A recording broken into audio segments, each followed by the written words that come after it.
Hey everyone. We are so close to hitting 1,000 subscribers. Please smash that subscribe button and help our unveiled family reach our goal. Thanks to everyone who has already subscribed. We love you. Now to the video.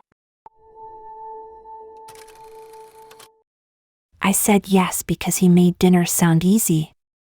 He messaged about a quiet night, proper food, views, nothing loud, and I was tired of crowded places. He said he was house-sitting for a friend who travels a lot and hates empty apartments. He sent a picture of the table already set, candles in little glass cups, a city skyline outside a wide window. It looked like the kind of place where the fridge hums softly and the floor doesn't creak. I didn't question how someone my age ends up house-sitting somewhere that expensive on a random Friday. I should have. The building sat on a corner where taxis glide by and the doorman knows people by last name. He texted me the unit and said to skip the front desk because the lift uses a code. When I stepped into the lobby, he was already in the lift with the door held open, smiling like we'd planned it perfectly. He tapped a number on a little black panel and the lift moved without a keycard. He said the system was glitchy in a way that helps when you know what you're doing. That sounded like a joke, but it didn't land. The apartment door had a keypad and a brushed metal handle. He punched a code with his knuckle, not his fingertip, like he was used to changing prints. The lock clicked, we walked in, and for a second I forgot to be suspicious. The place was spotless. Tall ceilings. A couch that looked too new to be sat on. Plants that didn't droop. He had music low on a speaker and pasta bubbling on the stove. He moved around the kitchen like he owned it, but there were no magnets on the fridge, no family photos, no junk drawer. The spice rack had the labels all facing forward like a shop display. The Wi-Fi card on the counter said "Welcome to City Nest" with a smiley face. We ate near the window and the city looked like a movie screen. He asked easy questions and gave easy answers. Property management. Helping a friend. Nothing formal. He said this stop was just until the owners came back from a long trip. He kept his phone face down on the table, screen lighting up every few minutes with notifications that he ignored but also didn't. He had a leather key pouch on the counter that looked too empty, like it was for show. Little things stacked up. The cutlery drawer had 4 of everything and nothing else. The bin was brand new and didn't smell like anything. The oven clock blinked 12 o'clock like no one had set it. He talked about how much he loved calm spaces and then moved his chair so he could see the door. He didn't sit with his back to it, even with the view right there. It was such a small thing, but once I noticed, I couldn't unsee it. He poured wine and said he'd plate dessert. He walked to the front door on the way, glanced at the keypad, then moved a tiny rubber stopper over the latch. I thought it was to stop drafts. He called out from the kitchen asking if I liked tiramisu. It came out in a plastic tub with a sticker from a supermarket I'd never seen delivered to buildings like this. He laughed and said he ran out of time to bake. I made a joke about him baking and he didn't respond. He was blinking too much. The sound that flipped the room wasn't loud. Just the soft mechanical turn of a deadbolt from the other side. Then a fob beep. Then the handle. He froze with the spoon in his hand. The door opened and a man stepped inside with 2 grocery bags and a rolled-up newspaper. He stopped mid-step. His eyes took in the table, the plates, me, and then the guy I was with. His mouth didn't move. Only his eyebrows did, and they went from normal to serious in 1 second. He set the bags down without looking away. I stood up on reflex and put my hands where he could see them like this was a classroom and I was caught on my phone. The guy I came with started talking fast. He said something about a mix-up, that he was fixing a lock for a friend, that we were just finishing up. The owner, because that's obviously who he was, didn't say a word. He took his phone out and pressed something. The speaker on the shelf near the TV chimed and a voice said a system alert had been triggered. Then the owner finally spoke. He didn't shout. He asked who gave the code. The guy I came with didn't answer. He did that little smile people do when they need your brain to forget what your eyes just saw. The owner stepped to the wall and opened a panel I hadn't noticed. Behind it was the hub for the smart locks. He tapped the screen. It showed a log with running timestamps and a list of entries. Some were green. Some were red. One line said unknown code used, followed by the exact time we came up the lift. Another said latch blocked.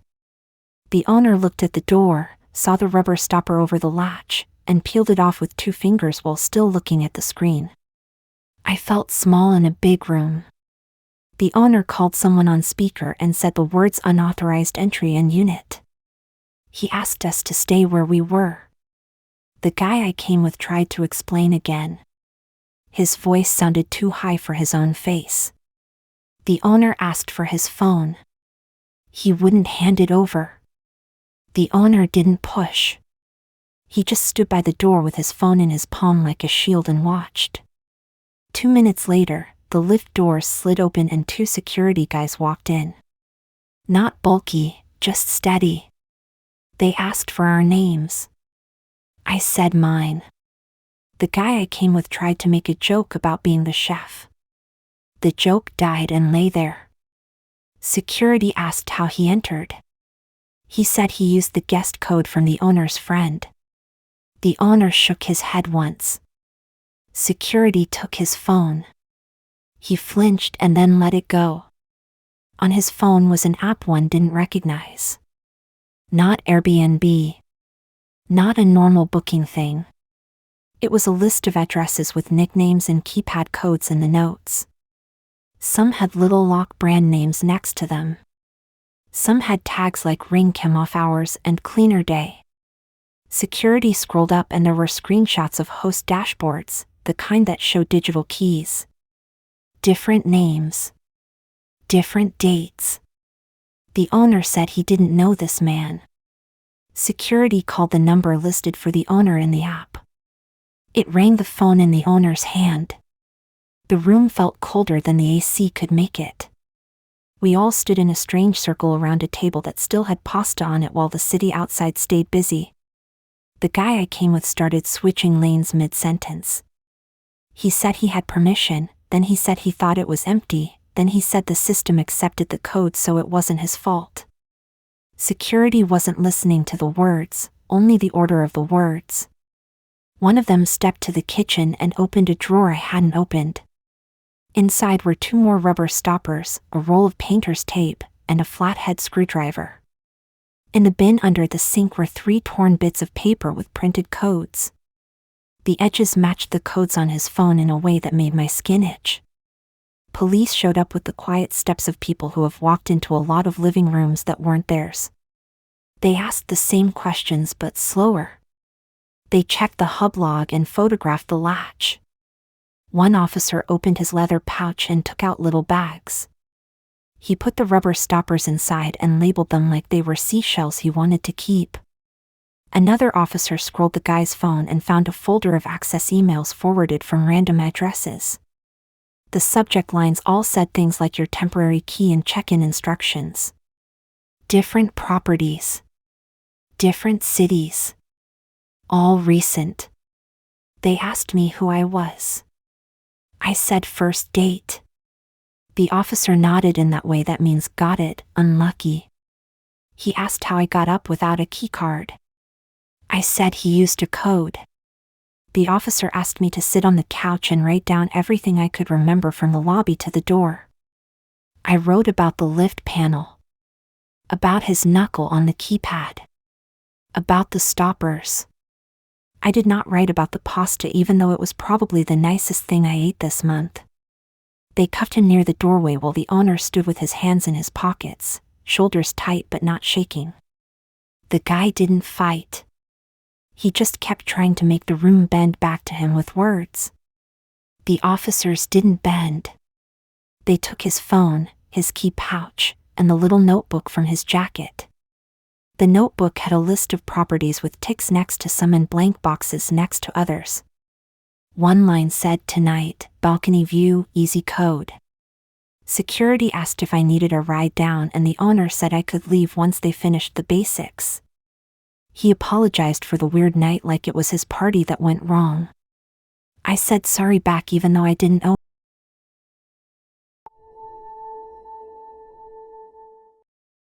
I matched with him one Sunday night when I was bored and couldn't sleep.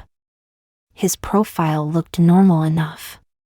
He said he was into DIY, cycling, and late-night walks. The messages were friendly, a bit awkward, but he seemed decent. He said he worked in property maintenance and mostly did repairs for blocks of flats and private homes. I didn't think much of it at the time. He suggested we meet at this nice residential square in the middle of the city. The kind with clean pavements, benches, and perfect white townhouses around a private garden. It wasn't my usual type of place for a first date, but he said he liked quiet spots where you could talk without loud music or randoms interrupting. I agreed because it sounded kind of peaceful. When I got there, he was already sitting on the grass with a blanket laid out and a small sandwich bag beside him. I thought it was snacks at first until I sat down and saw what was inside. Metal pieces, a screwdriver, a tiny hammer, and something that looked like a weird key. He caught me looking and said he'd just come from work and forgot to drop off his tools. He wasn't creepy right away. Just odd. He had this habit of glancing at the nearby houses too often, like he was more interested in them than in me. Every few minutes he'd point out things like the locks on the doors, the type of letterboxes, even which windows were double-glazed. He said it was habit from his job, always noticing details. We'd been sitting for about 20 minutes when he stood up suddenly and said he needed to stretch his legs. He walked toward the corner house of the square, one of those big Georgian ones with black railings and a shiny front door. I thought he was just walking around, but then I saw him crouch near the doorstep. He took something out of the sandwich bag and started fiddling with the lock. At first I thought maybe he really did do maintenance for that block and forgot to mention it. But he wasn't wearing anything official, no lanyard, no uniform, nothing. Just a gray hoodie and dark jeans. I asked what he was doing and he said something about changing the cylinder for a friend who'd lost their keys. His tone was so casual it almost sounded believable. But I kept thinking how weird it was that his friend wasn't even there. A couple walked past walking their dog, and he stood up quickly, pretending to check his phone. When they were gone, he knelt back down and went straight back to the lock. That's when I realized this wasn't some random job. He was actually swapping out the whole lock like he owned the place. I started getting uncomfortable. I didn't want to be involved in whatever he was doing, but I didn't want to make a scene either. He looked too calm, too focused, like he'd done it 100 times. He kept talking while he worked, saying how certain locks were easier to replace and how he used to help out landlords who were too cheap to hire proper locksmiths. He said he could change a whole door cylinder in under 3 minutes. Then he actually timed himself. He pulled out his phone, started a stopwatch, and twisted the screwdriver fast like he was racing. The sound of the metal scraping made my stomach turn. I kept glancing around, hoping no one would come by. It was a quiet street but a few cars passed, and every time they did, he paused. When he finished, he stood up and said something like "job done" and laughed. He looked proud of himself. The lock was completely new, shiny brass instead of the old silver one. I remember asking who the door belonged to, but he ignored me, just said something about doing favors for people in the area. We sat back down on the grass. I couldn't stop staring at the house. The curtains were drawn, lights off, but I swear I saw a small red light near the top of the doorframe, a video doorbell. I mentioned it casually, and he went pale for a second, then said it was probably broken. That reaction said everything. About 10 minutes later, a black SUV pulled up on the opposite side of the road. A man got out holding a shopping bag and started walking toward the same house. My date stood up quickly, grabbed his tools, and muttered that we should probably leave. Before I could even ask why, the man stopped at the door, pulled out his phone, and stared straight at us. He didn't look confused. He looked angry. The doorbell camera must have notified him because he pointed at us and said something I couldn't hear. My date froze completely, then started packing his stuff faster. The man called someone while walking closer. Seconds later, 2 police cars pulled into the street, blocking both exits of the square. It all happened so fast I couldn't even process it. The man told the officers something and pointed right at my date. They got out of the car and started walking over. He panicked and said it was just a misunderstanding, that he was helping replace a broken lock for someone who'd messaged him earlier. But the owner showed them his phone, and apparently his doorbell app had recorded everything. His face, his tools, even the moment he took the old cylinder out. They searched his bag right there on the grass. Along with the screwdriver and the new lock, they found 3 more door cylinders, a bump key set, and 2 pairs of gloves. The officer asked him where he got them, and he mumbled something about side jobs. They cuffed him after that, no hesitation. I sat there feeling stupid. Everyone in the street was staring out of their windows. I kept trying to explain that it was a date, that I didn't know what he was doing. The police took my details, asked a bunch of questions, and then told me I could leave. They said he'd been on their radar for a few weeks. Apparently, he'd been swapping out locks on empty or rented properties and coming back later to rob them clean. The video doorbell caught him this time, right in the act. The owner thanked the officers and then looked at me like I was part of it. I didn't even know what to say. I just apologized and walked away as fast as I could. My heart was still racing when I got to the bus stop. Later that night, I searched his name online. He wasn't on the news yet, but I found an old Reddit post from someone saying a handyman in their area had been showing up uninvited claiming to do lock maintenance. They posted a description that matched him exactly. It made me realize he probably wasn't on any real dating app to find people. He was using it to look normal, to walk around private areas without being questioned. I was just his cover, someone to make him look harmless while he scoped out targets. The part that creeps me out most isn't even what he did. It's how calm he stayed through all of it. Like he'd already planned for things to go wrong. He didn't run when the police arrived, didn't shout, didn't beg. Just stood there like it was another day at work. The next morning, I deleted my profile. My friend told me she saw a post online about a man arrested for attempted burglary in that same square. The article said police found a collection of spare keys and lock parts at his flat. Some belonged to homes that had already been broken into. It still makes me sick thinking about it.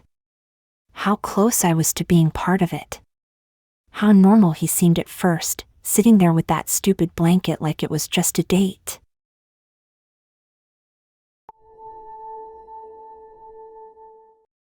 I met her on a Wednesday night after work. She'd been messaging me all week about random stuff, nothing deep, just funny memes and photos of her cat. She seemed laid back, kind of normal compared to most people on those apps. She said she'd had a long week and wanted to grab a drink, but then changed it last minute to something chill. We ended up meeting near a small strip of shops that had a dessert cafe, a newsagent, and one of those late-night pharmacies that stays open till 11. She showed up 10 minutes late, wearing an oversized hoodie, messy bun, and a tote bag over her shoulder. She looked tired but still pretty. We decided to grab milkshakes and walk a bit since it was warm out. She kept checking her phone like she was waiting for someone to message her, but she laughed and talked enough that I didn't think too hard about it. We walked around the block a few times talking about random things, how she was trying to cut down on caffeine, how she liked quiet nights. She was funny, confident, but had this nervous edge to her. Like she was always halfway between relaxed and on alert. After about half an hour, she said she just needed to pop into the pharmacy to grab her script real quick. She made it sound casual, like she'd forget if she didn't go right then. I told her I'd wait outside, but she insisted I come in. Said it would only take a second. The place was quiet, almost empty except for one guy behind the counter restocking shelves. The fluorescent lights made everything look too clean and too bright. She walked straight to the counter, smiling, phone already open on a QR code. The pharmacist looked up, took her phone and scanned it. The machine beeped weirdly, not the normal scan sound. It made this dull error tone. She acted like it happened all the time and said she could pull up another one. The pharmacist stayed polite, but something about his face changed slightly. He asked her to wait while he checked something on the computer. She stood there tapping her fingers on the counter, glancing back at me like it was nothing. It took maybe a minute before another woman came out from the back, also in uniform. She looked at the screen, then at the phone, and then at her. They whispered something to each other and the guy nodded slowly before walking toward a back room. I started to feel weird about it. The air felt heavy. She tried to play it cool, chatting about how pharmacies are always slow and how it's annoying when they mess up her repeats. But I could tell her leg was shaking. She kept refreshing her phone screen, scrolling through her photos, and I caught a glimpse. There were dozens of QR codes saved as screenshots, all with different names above them. Before I could process that, I heard a faint click behind the counter. The woman had pressed something under the desk. My date didn't notice.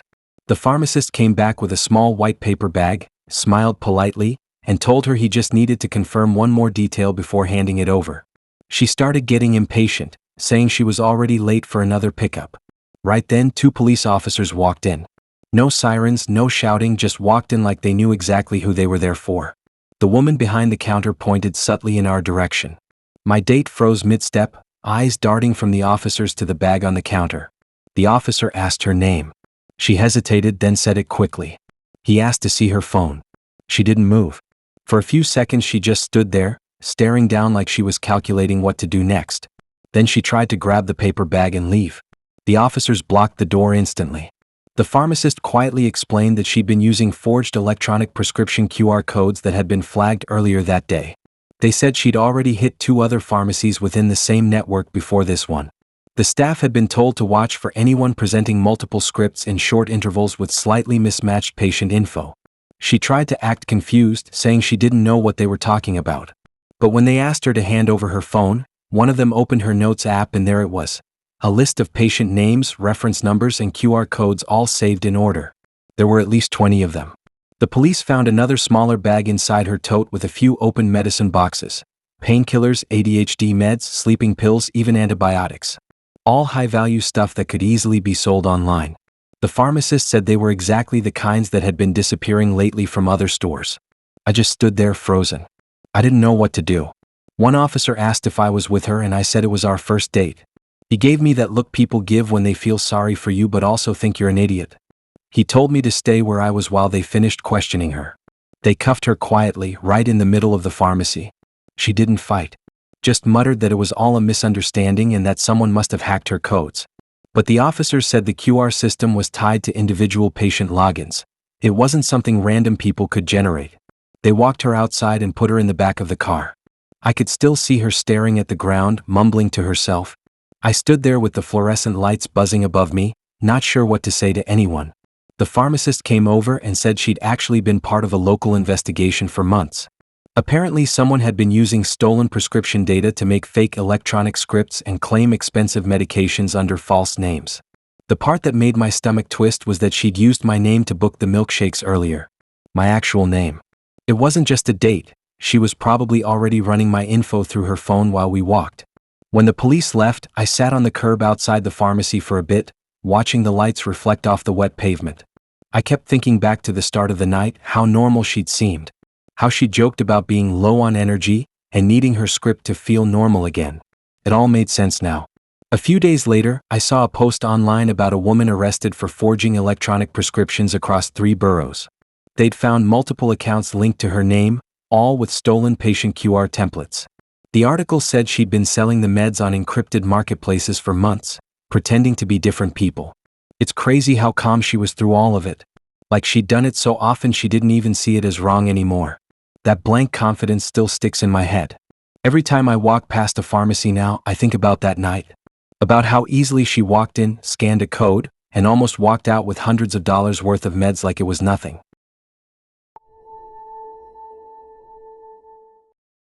I said yes to the date because of the kitten.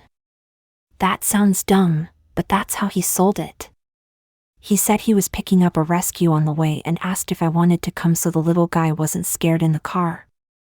I pictured a sleepy fluff ball and a chill night with hot chocolate after. He had a nice smile and talked like he was always busy helping people, so I didn't overthink it. He picked me up in the small silver car that smelled like fabric cleaner and mint gum. On the back seat was a folded blanket and a carrier. The carrier already had a soft pad inside and a few treats sprinkled in the corner.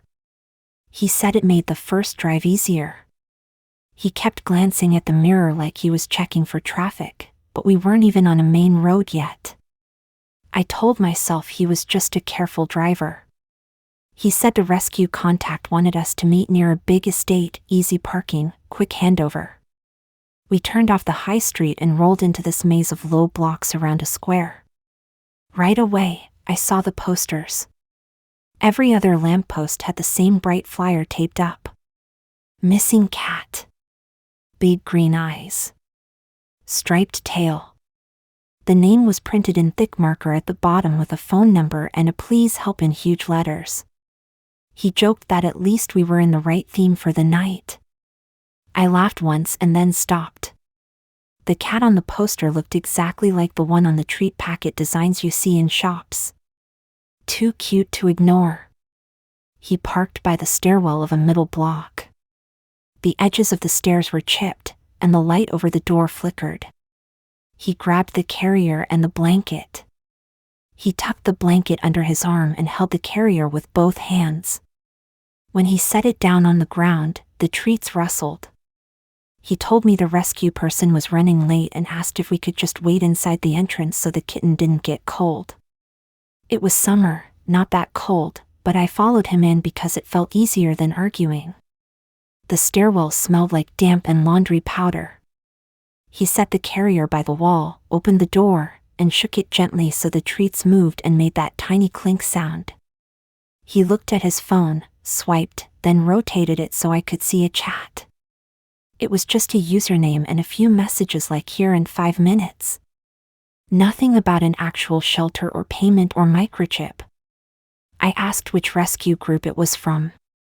He said a local one that didn't do paperwork right away because it was a temporary foster. Something about how he handled practical stuff for blocks like these.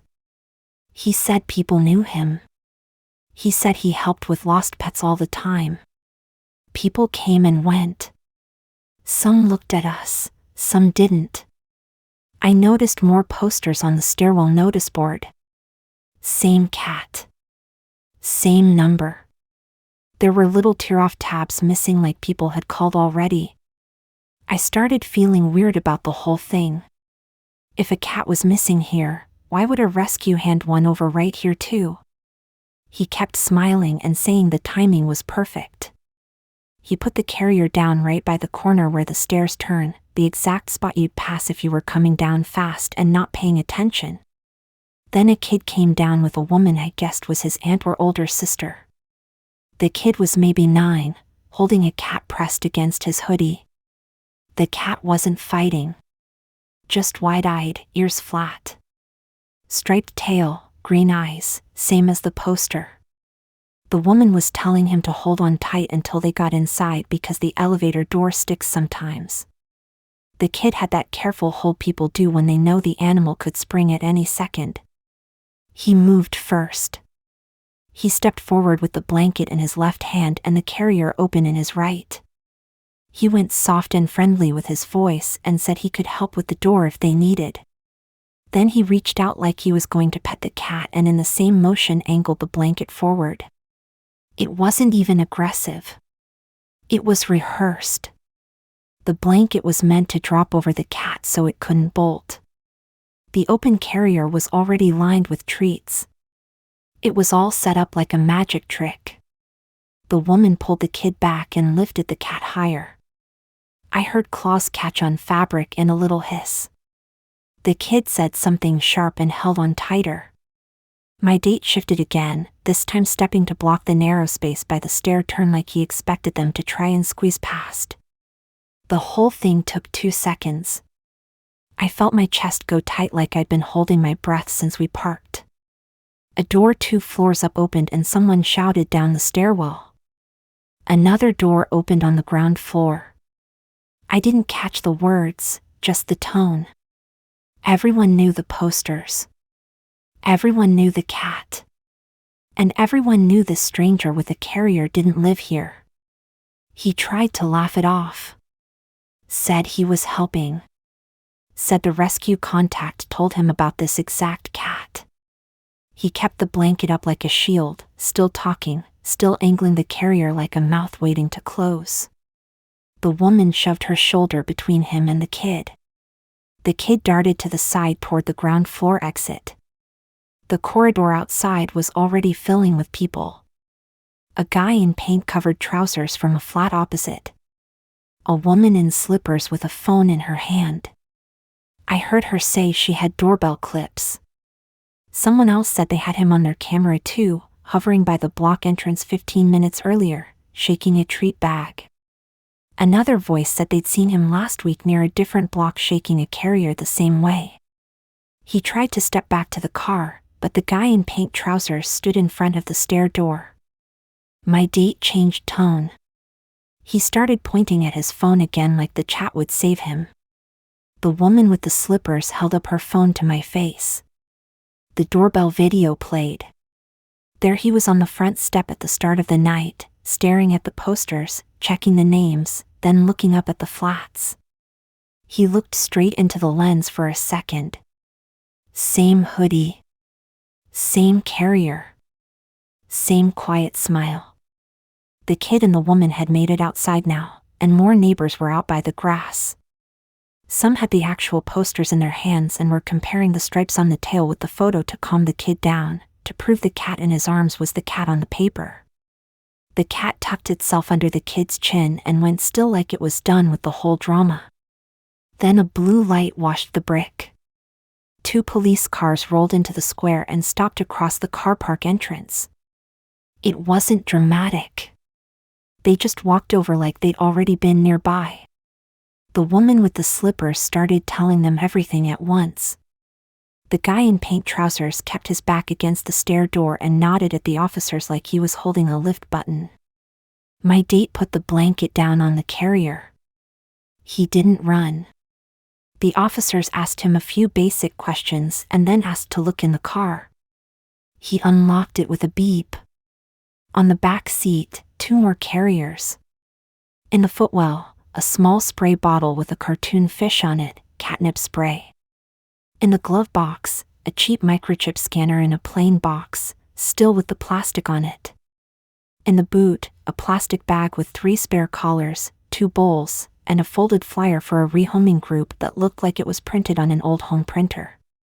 The officers picked up the scanner and the spare carriers and looked back at him. He started explaining again, piling on stories about how people ask him to help with returns and pickups, how he knew the block because he did other work here, how he'd stepped in when no one else could handle stressed animals. The woman from upstairs came down with her phone and showed another clip from a door 2 blocks away, same evening, him waiting near another entrance with the same carrier, shaking it lightly, watching kids and dog walkers pass. Another neighbor said the local group chat had been warning people all week about a man trying to lure cats with carriers.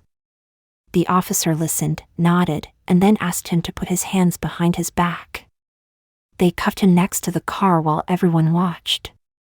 The cat had gone back upstairs with the kid and the woman. Someone had already posted in the group that the cat was safe and home. Phones buzzed around us like a synchronized ringtone.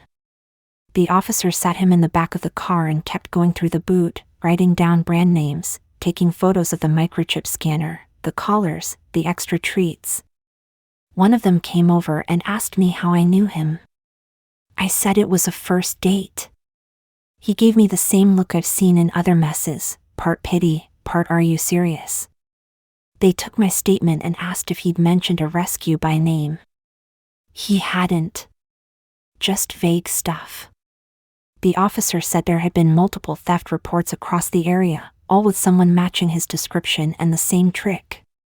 Wait near missing posters. Watch for owners carrying a cat back from a sighting.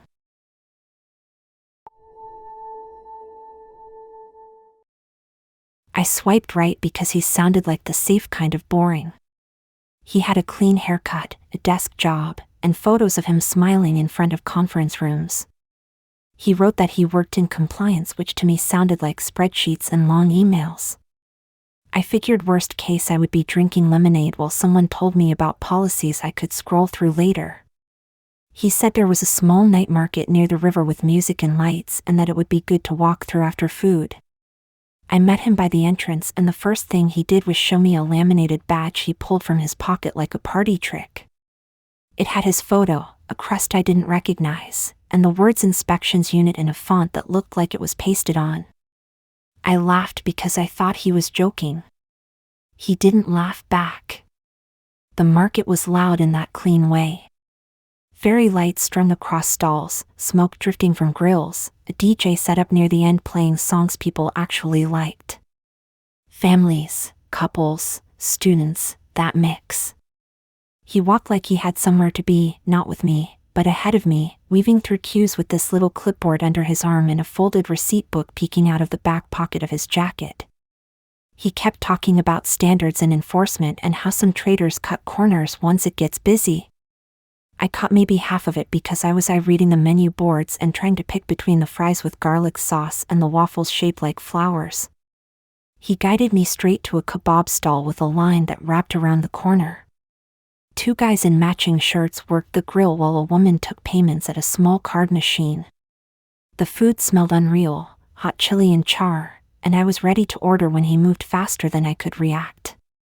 He stepped in front of the till like he owned the stall, flashed the badge so quick it barely caught the light, and said he needed to conduct a compliance check. No hello, no question, just that. He tapped the laminated plastic against the counter like a judge with a hammer. The woman behind the till switched from smile to neutral in one blink. The 2 guys kept slicing meat but slower now, eyes on him. He started talking about nonconformity and fines and on-the-spot fee payments. He flipped open the clipboard and pointed at a page of boxes with tick marks already in them. He said the stall needed to settle tonight and that the card machine wasn't acceptable for fees. He said cash would be faster so they didn't get flagged. He slid the receipt book out, ready to write. The paper had those blue carbon copies that smear on your fingers. In the corner there was a spaces for stall numbers section, already filled with numbers that didn't match the one painted on their sign. I waited for someone to tell him to get lost. Instead, the kebab woman nodded like she was thinking and reached for a plate. She handed him a thin strip of meat like a sample and smiled big again. The guys on the grill started loading a tray with extra salad and sauces, piling it high like it was a gift. They moved slow. Slower than the queue could handle. The people waiting didn't complain because the food looked good and the music was loud. He kept talking, flicking the pages of the clipboard to show printed regulations. Half the paragraphs were bolded wrong, some words were split with strange hyphens like they'd been copied from a bad scan. I kept staring at the crest on the badge because I had seen the Rail Council logo on bins and it wasn't that. He told the woman to empty the cash tin and count it into an envelope he had pulled from the clipboard. He said he would issue a temporary pass once he had verified. He had a printed sheet of bright stickers in a plastic sleeve and I swear they were cut out by hand because the edges weren't straight. The kebab woman nodded again and handed him another sample, this time with hot sauce. A guy in a yellow vest who looked like a market marshal walked by slowly, looked at the badge, looked at the receipt book, and then smiled at me like he wanted me to stay calm. He asked me if I was enjoying the market. I said yes even though my stomach was sinking. Behind the stall I saw one of the grill guys take out his phone just below the counter and open a chat. He kept it low, thumb moving, not looking up. The other guy started asking a lot of loud menu questions that made the line laugh. What size, extra chili, garlic or mint, do you like onions? It was theater. They were buying time and keeping him planted. My date leaned in over the till and began filling in the receipt like a pro. He wrote tonight's date, made up a code, and left a space for amount received. He had a small metal stamp in his pocket and pressed it into the top sheet. It left a round mark that didn't say anything real, just a circle with the word verified in a plain font anyone could print at home. He kept saying fine. He kept saying breach. He kept pushing the cash-only line. Every time the kebab woman drifted toward the till, he would tap the receipt with his pen and try to hand her the envelope. Across the row, the organizer table had 2 clipboards and a stack of maps. I watched one of them pick up a phone with a landline-looking cable and dial. She turned away from the crowd and covered her other ear with her hand. A second organizer went stall to stall with a tray of little sample plates, dropping them in front of my date like he was a judge in a food show. He took a bite, nodded like he knew quality, and kept talking about enforcement cycles. He didn't see that the marshal had drifted to the side gate and was waving a small flashlight at someone outside the barrier. People started filming because that's what people do when a badge appears. He loved it. He angled his shoulder so the badge caught the camera and started pointing at the clipboard like he was running a class. He asked to see their food safety papers, and the kebab woman reached for a clear wallet. She took forever to unzip it. Each sheet stuck to the next one like they were laminated badly.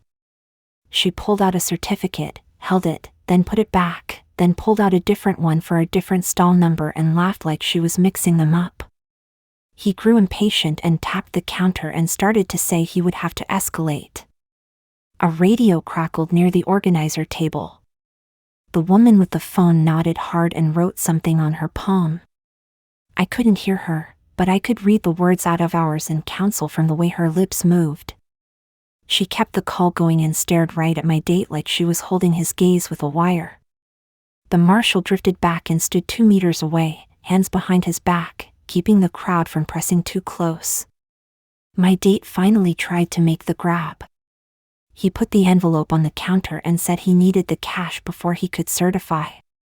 He opened the tin himself and started flipping notes like a cashier. The kebab woman held the edge of the tin with one hand and handed him another sample with the other. He took it without thinking. The grill guys doubled the volume on their menu questions and the line played along. Behind us, a van with blue lights pulled into the loading lane with no siren, just that low engine rumble that feels like a thud under your shoes. 2 officers walked in at normal walking speed. No yelling. No drama.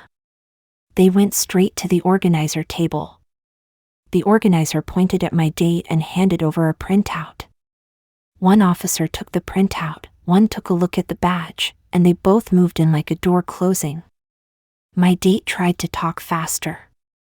He showed the receipt book like it was a shield. He pressed the metal stamp on a blank page and held it up like proof. The officer asked him for the authority name and contact extension. He flipped his clipboard and showed a number. The organizer raised her phone and said she was still on the line with the real out-of-hours officer who said no one from their team was here tonight and that the format on his badge didn't match anything issued in the last 2 years. The officer took the badge and the receipt book. Up close, the crest looked wrong. The colors bled where the ink had soaked into the laminate. The back of the badge didn't have a hologram, just a dull sticker with a barcode that didn't scan when the other officer tried a quick check. The receipt book had more pages used than I expected. Dozens of carbon copies, amounts scribbled, stall names misspelled, no proper addresses. He had been doing this before. Not just a wild idea tonight. A routine. He tried to fold the envelope and slide it into his jacket. The kebab woman kept her finger inside the tin and didn't let it move. The officer put a hand on the envelope and said they would count it later and return it to the right stall if it belonged to them. A few traders from nearby stalls drifted closer, holding their own phones up with earlier photos. One had a clip of him at the Cho stand 20 minutes before we got there, standing just behind the queue and writing in his book. Another had a shot from last week at a different market across town, same jacket, same badge, same pitch. The officer's radio crackled and he nodded and said something into his shoulder. They asked him to turn around. He didn't run. He looked annoyed, like the night had turned into admin.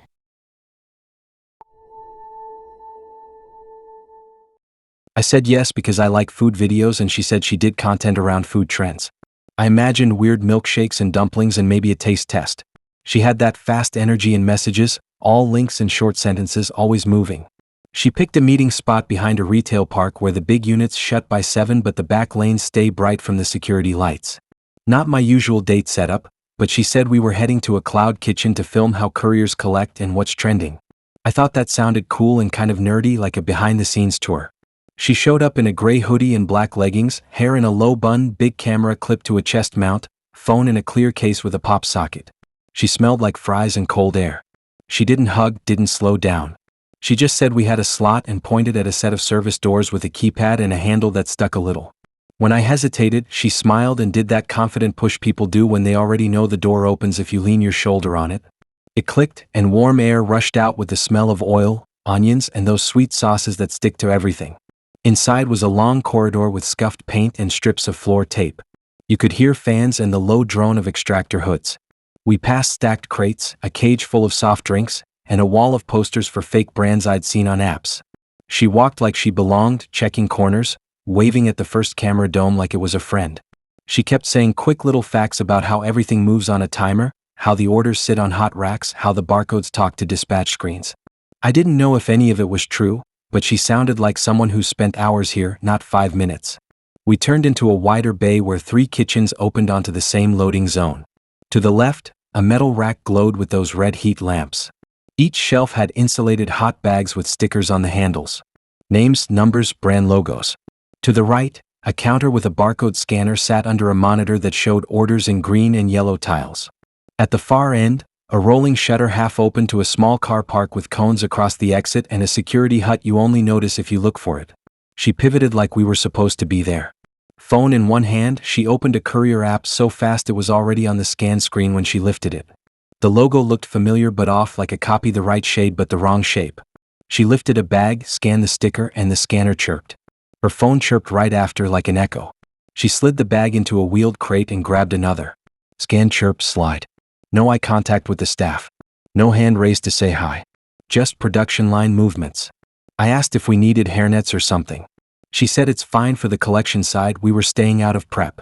A guy in a blue apron glanced up from sealing chips and hesitated like he was trying to place her. She let him look, then smiled at the monitor like it had told her a joke and kept going. 2 more hot bags, 1 cold bag from the fridge rack, scan, chirp, slide. On the dispatch screen, 1 tile flicked from green to orange and then back.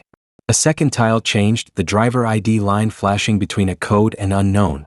I wouldn't have clocked it if she hadn't said earlier that the tiles mean ready, late, or error. I could feel the tiny hairs on my arms stand even in the warm room. Security walked past on quiet shoes. Black jacket, radio on his shoulder. He stopped by the monitor, leaned in, then looked over at the rack where she was working. He didn't speak. He just watched the timing of the chirps and checked the driver list on his tablet. The way his eyebrows went up told me something didn't match. He tapped his radio twice without talking. A door behind us unlocked with a heavy thud. I didn't turn. I was pretending to be a camera person without a camera. She waved me over like I was part of her team and told me to move the crate closer to the exit. She had a second phone in her hoodie pocket, screen running a checklist with brand names crossed out and little timestamps. The crate wheels squeaked. The security guy followed us with his eyes. On the monitor, 3 tiles went red in a row and a banner at the top changed from quiet to dispatch hold. The radio crackled and I caught 2 words clear as day, lock bay. The loading shutter dropped a foot and jolted to a stop. The cones shifted across the line like pawns in a game. The guy in the blue apron set down his sealing gun and looked at the rack. The air changed from busy to that crisp pause right before something starts. She had her head down and kept scanning like momentum could outrun the red banner. Scan, chirp, slide. On the 4th scan, the handheld chirp died into a dull beep. The dispatch screen flashed mismatch. She tucked the hot bag into the crate anyway. Security walked over and put his hand on the crate handle. Not aggressive. Just a palm that meant you're not moving this. He asked for her driver ID. She flipped her phone around and showed a profile with her photo and a random code. He checked his tablet. The code on his screen didn't match. He asked again. She spun the phone and showed a different screen, a tiny QR square pulsing. He scanned it. His tablet said not recognized. He didn't change expression. He just pressed the radio and said Bay 9 hold, external check. 2 managers came in from different doors like a practiced move. One checked the monitor. One looked at the stickers on the hot bags in the crate. The brand names didn't match the driver ID on her screen. The time stamps didn't line up. The manager asked what route she was on, and she started talking fast about content and trending foods and community. She said she had permission to film couriers and do a comparison for social. She even held up the chest camera like proof. The manager asked her for the person who gave permission. She said the name of someone who used to work here. The manager said that person left in spring. He didn't smile. The radio said police inbound. The shutter dropped another foot with a smooth hiss and stopped just above waist height. Outside, I saw a small black hatchback idling in the bay. Driver's seat empty. Rear seats down. A pile of insulated bags stacked like luggage. The smell hit me next. Warm bread, fried chicken, 5 kinds of sauce. It wasn't one order's smell. It was the smell of a whole dinner service packed into a car. She shifted from calm to fast. She left the crate and walked toward the shutter gap like she was just getting some air. Security moved with her and blocked the path without touching her. The managers split their tasks. One called the operations number on the wall. The other started pulling the bags from the crate back onto the rack, scanning each one into hold so they wouldn't auto-cancel on the system. The chirps sounded like a metronome. 2 officers came in from the service corridor, not from the front, which meant someone let them through the staff side. They spoke to security first, then to the manager, then to her. They asked for her app logins. She held up the phone and said something about privacy. They asked again. It wasn't loud. It was just firm. She handed over the phone. The officer scrolled for 10 seconds and then turned it so the manager could see. The driver app didn't belong to any network they used. It was a skin. The buttons went to local web pages, not the real endpoints. The scan history was screenshots that matched old orders, not tonight. Her notes app had a list of bay codes, manager names, and the times the lock shifts usually took breaks. The other officer asked about the car. She didn't answer. Security lifted the shutter fully now that they were there, and we all stepped out into the lit bay. The hatchback sat with its back open. Inside were hot bags from 3 different platforms, different colors, different sizes.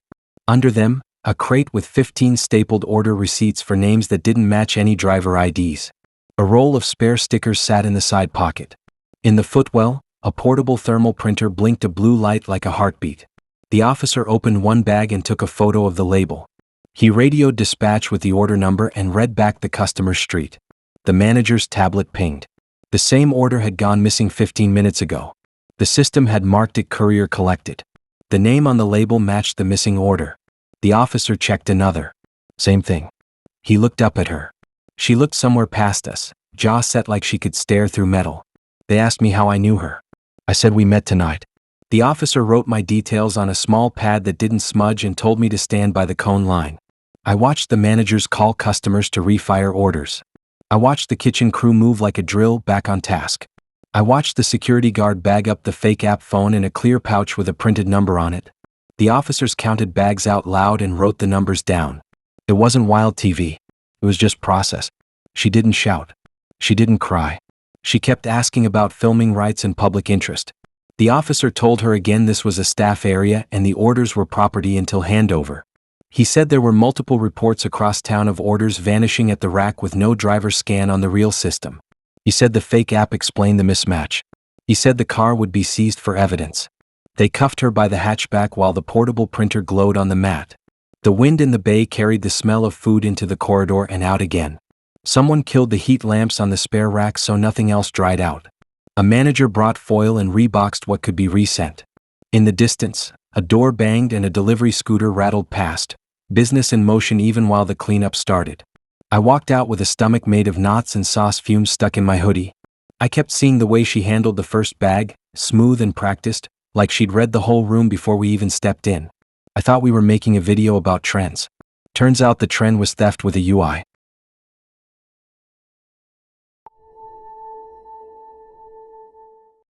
I met her on a Thursday night after a boring week at work. She was one of those people who texted with way too many emojis, always full of energy. She said she had a sweet tooth and liked to go out for dessert instead of drinks. I thought that was kind of refreshing, so when she suggested a late-night dessert spot downtown, I said sure. The place she picked was one of those trendy dessert cafes that stayed open until midnight. Bright lights, glass counters full of cakes and waffles, and loud pop music playing over the speakers. The air smelled like sugar and espresso. There was a long queue when I arrived, mostly couples and students hanging out after dinner. She was already there, wearing a beige hoodie and some kind of small black purse across her shoulder.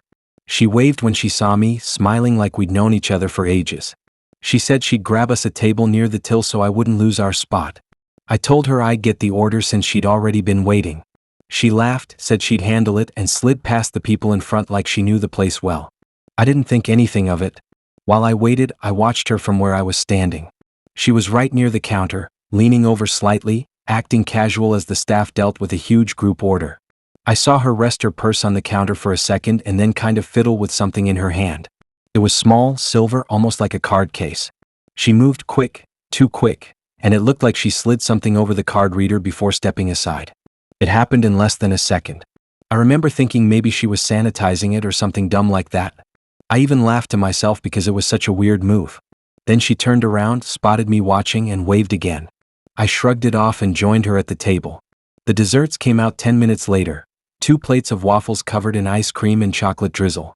She was talking nonstop about her old job, how she just left it because she didn't like how they handled money. That line should have stuck out, but I just nodded along, pretending to listen while scrolling my phone. The cafe was buzzing, people laughing, plates clattering, all normal until one of the staff walked over to the counter printer and frowned. I could hear it from where we sat, this mechanical clicking sound that didn't stop. Another worker joined her, muttering something about a paper jam. They started apologizing to the customers waiting in line, asking them to pay with cash only for now. My date didn't look fazed at all. She was scrolling through her phone with a calm expression, eating like nothing was happening. Then one of the employees looked toward our table and whispered something to another worker. They both glanced at her, and that's when her eyes flicked up like she noticed.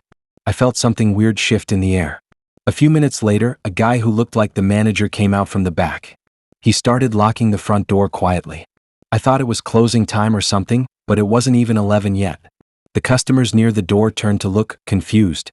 The music kept playing, but it was obvious something was going on. Then 2 uniformed officers walked in through the side entrance. No sirens, no shouting, just calm like it had been planned. The manager pointed straight toward our table. My stomach dropped. She froze mid-bite, fork halfway to her mouth. One officer walked up and said something quietly to her. She sighed like she'd been expecting it and put her hands on the table. The other officer asked her to stand. She didn't argue. She stood up slowly, opened her purse, and they took it from her. Out came a handful of tiny plastic cards, gift cards, all with scratched-off codes, and that same silver device I'd seen earlier. The staff brought over the card reader from the counter. The police placed her device next to it, and it fit perfectly, like it had been made for that exact terminal. My heart was pounding so loud I could barely think. They told everyone to stay seated while they cleared the situation. A few people started recording on their phones. She didn't even look at me. Just stared straight ahead with this blank face, like she'd already checked out of reality. One of the officers started explaining to the manager that the thing she used was a skimmer. It steals card data from anyone who taps or swipes after she attaches it. They'd been tracking her for weeks because similar devices had popped up across the city, all in small dessert and coffee shops. Apparently she'd been cloning gift cards and selling them online, using stolen payment info to load them. The part that got me was how calm she looked. No panic, no tears, nothing. When they cuffed her, she just said something quietly to the officer and walked out between them like she'd done it before. The police took statements from everyone who had paid that night. I had to explain I'd just met her from a dating app. One of them gave me a look that said I wasn't the first person this had happened to. He said she often picked loud, busy spots so no one would notice what she was doing. She'd distract her date by pretending to grab a table or talk to staff, then slip the skimmer onto the reader. The manager was furious. He said he'd noticed weird refunds and chargebacks lately but didn't know why. The police told him they'd already linked her to a batch of cloned cards found in a different cafe earlier that week. Each one loaded with random amounts of money, $50, $200, $300. They found more in her purse that night, labeled by date. She'd clearly been doing this for a while. I sat there for another 20 minutes waiting for them to finish taking everyone's information. The vibe in the cafe went from fun to dead silent. People were whispering, some asking if their cards had been compromised. The employees kept apologizing while trying to reset the system. When I finally left, the street outside was still packed with people heading to bars. It was weird walking out into all that noise after sitting through something that intense. I kept replaying the moment I saw her touch the card machine, wondering why I hadn't said anything. It was so small, such a fast motion, but it was the whole thing. That night, I got an alert from my bank saying there'd been an attempted charge for $240 from a random online gift store. They blocked it. I just stared at the notification, not sure whether to laugh or feel sick. I deleted the dating app right after that. A few days later, I saw her face on a local news article. It said she'd been arrested for fraud and theft, suspected of stealing hundreds of people's card details. The photo showed her in a hoodie, same one she wore that night, standing in front of a dessert cafe that looked exactly like the one we'd been in. The headline said something like, "Card skimmer caught on a date." The comments were full of people saying they'd seen her before, same story every time. Friendly, confident, always suggesting dessert places with self-checkout terminals. I guess I was just lucky the staff noticed before she disappeared again. But the weirdest part was how ordinary it all seemed right up until that second. Just a normal date, a normal night, and then suddenly she's being escorted out with a handful of stolen cards like it was nothing. Every time I pass that cafe now, the lights still look warm and inviting, but I can't go in. All I see is her sitting there, fork in hand, pretending nothing was wrong while the whole place quietly fell apart around her.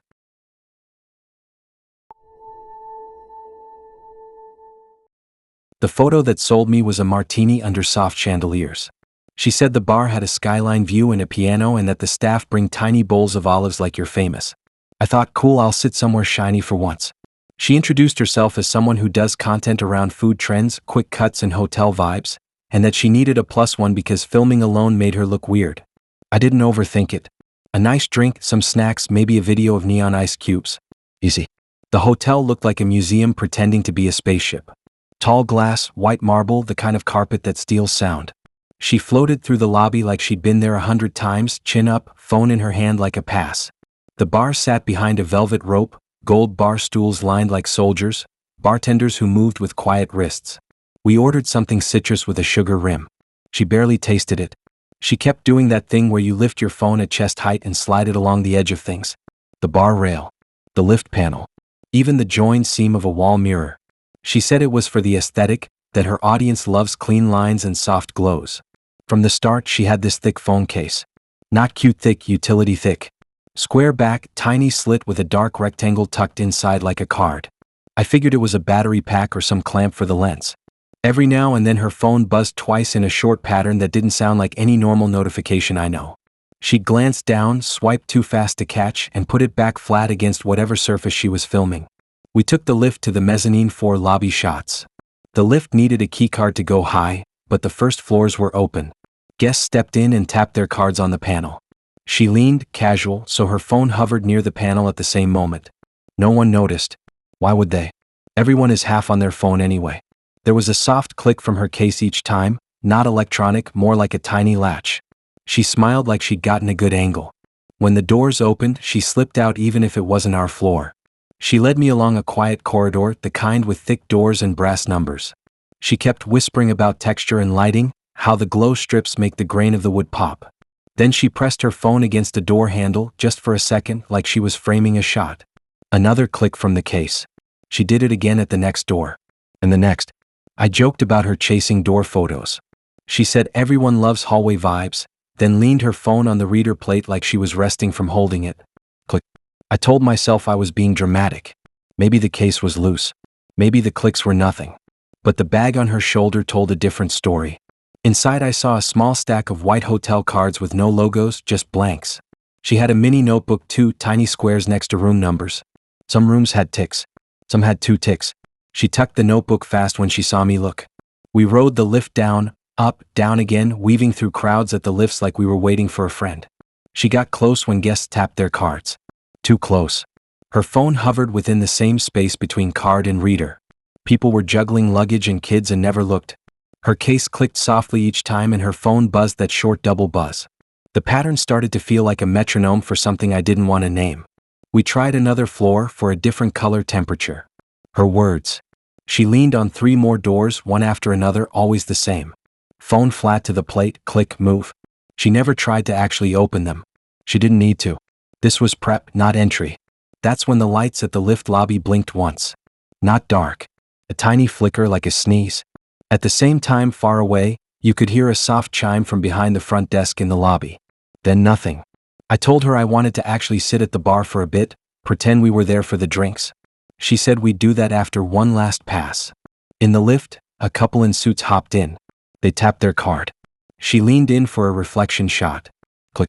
The panel beeped a strange tone right after, a deeper note. The suit guy frowned and tapped again. Second try worked. He didn't look around. The doors closed. We got out on a high floor. The carpet here was thicker, the air colder. She checked her phone and smiled like she'd cleared a level. Then the corridor speakers crackled and played 3 notes, small and polite. Not a fire alarm. Not an announcement. Just a chime you'd miss if you weren't listening. She heard it too. Her shoulders tightened, then relaxed. She still moved door to door, but her hand shook once when she pressed the phone to the next reader. Security appeared with that hotel speed that looks like a magic trick. One guy in a suit with an earpiece, one woman with a tablet, both calm. The woman asked if we were guests and which room. My date said we were in the bar and just filming some hallway shots for ambience. The woman smiled and said that's fine, but hallways are private guest areas and that they'd help us get a better angle downstairs. She gestured toward the lift with an open palm, no fuss. In the lift, the woman's tablet showed a map. Little dots along a path we just walked. She didn't hide it. She even tilted it slightly so my date could see. The dots were access attempts. Failed once. The same unknown ID had pinged 7 readers in 5 minutes. The time stamps lined perfectly with our stroll. The woman was friendly, still smiling, but her eyes didn't blink much. We stepped into the lobby and 2 more staff were already there, standing easy like hosts. The bar now looked staged, too bright, too perfect. The guy in the suit asked if we'd mind waiting by a side desk to check content permissions. My date said sure and tried to walk past. He mirrored her step, still not touching, and she stopped like she'd hit glass. A third chime sounded from the desk printer. A small strip of paper spit out with a line of codes and times. They asked for her phone. She said it was private. They said they just needed to see her room key to confirm she was allowed in guest corridors. She didn't have one.